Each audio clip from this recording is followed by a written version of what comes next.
Karena Habib Bahar hanya bicara, dia nggak melakukan kegiatan makar, dia mengucapkan sesuatu yang berbeda dengan pemerintah. Itu justru nilai utama demokrasi. Jadi demokrasi harus kita pelihara di dalam kondisi perbedaan, bukan dalam kondisi kesepakatan. Kalau nggak ada perbedaan pikiran, itu artinya nggak ada demokrasi. Jadi hal yang paling elementer di dalam demokrasi adalah berbeda pikiran. Kenapa? Karena pikiran hanya disebut pikiran kalau ada yang menentangnya. Nah, pikiran kekuasaan pasti harus ada yang menentang. Jadi kadang-kala pengadilan kita itu membaca arah angin. Kalau dia putuskan begini, dia dapat sanksi nggak? SK dia mungkin bisa dipindahkan tempat yang tidak lukratif lagi atau tidak basah lagi. Nah, kita mau hentikan itu. Jadi sekali lagi, hukum itu memang dicari-carikan atau diperintahkan untuk menangkap mereka yang kalimatnya memekakkan atau memerahkan kuping kekuasaan. Jadi ini bukan soal isi KUHP, tapi ini soal merah apa nggak merah telinga kekuasaan.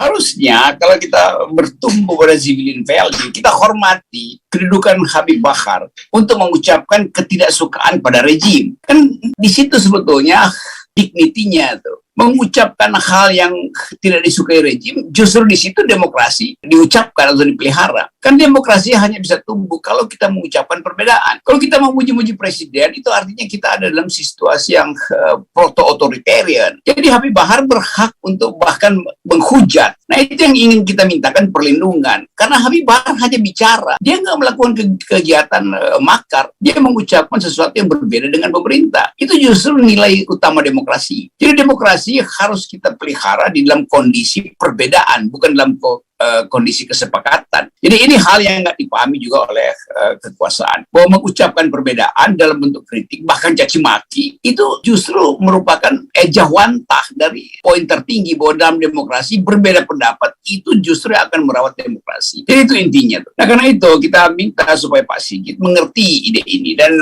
saya kira Pak Sigit ada di dalam situasi baru yang berupaya untuk memahami bahwa negeri ini bisa diselamatkan kalau perbedaan pikiran itu justru dipujikan, bukan dihina tuh. Kalau nggak ada perbedaan pikiran, itu artinya nggak ada demokrasi. Jadi hal yang paling elementer di dalam demokrasi adalah berbeda pikiran. Kenapa? Karena pikiran hanya disebut pikiran kalau ada yang menentangnya tuh. Nah, pikiran kekuasaan pasti harus ada yang menentang. Jadi semacam upaya untuk menghasilkan ulang Indonesia, karena kita ingat bahwa di awal kemerdekaan bangsa ini dihuni oleh pikiran yang berbeda. Dan itu yang membuat kita justru bersahabat. Berbeda pikiran itu adalah esensi demokrasi. Nah, Pak Sigit sebagai Kapolri saya kira udah kasih wanti-wanti supaya janganlah setiap kali melaporkan orang yang berbeda pikiran, itu membebani polisi itu. Karena polisi nggak ngurus orang yang berbeda pikiran. Polisi tugasnya adalah mengurus kriminal. Perbedaan pikiran itu bukan kriminal. Jadi saya kira itu yang mesti kita ucapkan dan kita titipkan pada Pak Kapolri supaya jaga kondisi perbedaan ini. Itu yang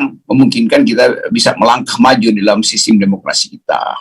Bagus juga di 2021 kita bisa data hakim-hakim yang tidak pro pada rule of law, tapi pada rule by law. Dan itu menandakan bahwa kemampuan keadilan kita itu, kemampuan hakim-hakim ini, termasuk hakim konstitusi, untuk menghasilkan keadilan, itu adalah hasil negosiasi dengan kekuasaan. Nah, itu yang akan kita catat. Dan kita tahu bahwa kita tidak ingin seperti itu terus-menerus. Kita ingin betul-betul pastikan bahwa keadilan itu dihasilkan melalui keputusan yang betul-betul berbasis pada pengetahuan real tentang materi yang sedang diperkarakan. Jadi kadang-kala pengadilan kita itu membaca arah angin. Kalau dia putuskan begini, dia dapat sanksi nggak?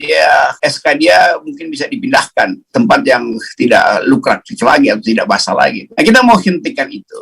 Karena itu kita sekaligus kampanye, 0% ini adalah satu paket kampanye termasuk di bidang hukum. Supaya orang mengerti bahwa kalau saya dikenai hukum, maka dalil yang dikenakan pada saya itu saya mengerti. Kan nggak bisa saya kena hukum dengan dalil yang saya nggak pahami kan. Nah itu artinya kalau saya nggak pahami, itu artinya perintah kekuasaan. Jadi biarkan hukum itu menghasilkan keadilan. Dan jangan pakai hukum sekedar sebagai black letter of law yang tidak punya konteksnya tuh. Jadi sekali lagi, cara kita menghasilkan hukum itu menunjukkan kematangan kita di dalam berdemokrasi. Jadi absurditas itu yang terlihat. Kan dianggap bahwa pada waktu itu Habib Rizik mengundang para ustadz untuk bersama-sama merayakan Maulid. Lalu dianggap itu adalah bagian dari makar. Yang datang ke situ adalah ustadz dan dalam situasi momentum agama itu. Nah panitia juga akhirnya terseret. Kalau dia cuma menyiapkan tempat duduk, dia cuma menyiapkan spanduk, ngapain dia ditangkap di situ? Kan dia panitia teknis, bukan panitia ideologis. Bahkan sebagai panitia ideologis, Habib Rizik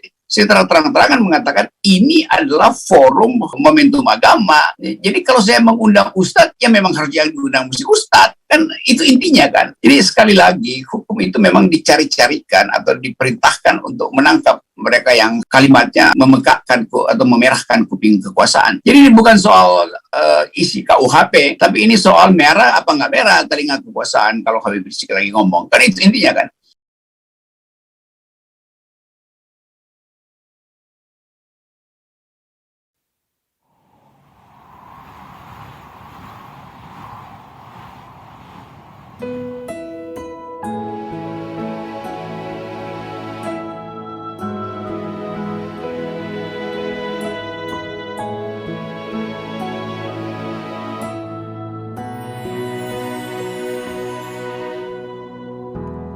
Ketika matahari